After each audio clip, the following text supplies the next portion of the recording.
Tomba 5, vediamo che cosa ci offre.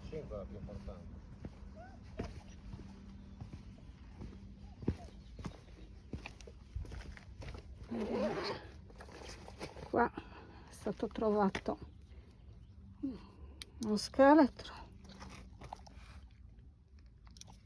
Aspettate un attimo che cerco di inquadrarlo meglio.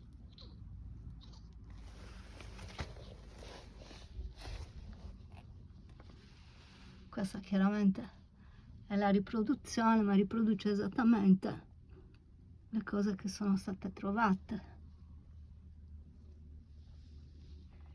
Ecco qua, vedete anche le ceramiche. E poi qua vediamo che cos'altro c'è in questa tomba. Aiuto! Qua c'è la roccia che è veramente molto danneggiata. Là c'è una specie di celletta.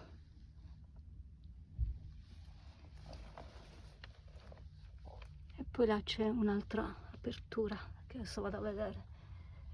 Peccato, questo tipo di roccia è veramente morbida, viene danneggiata dall'acqua.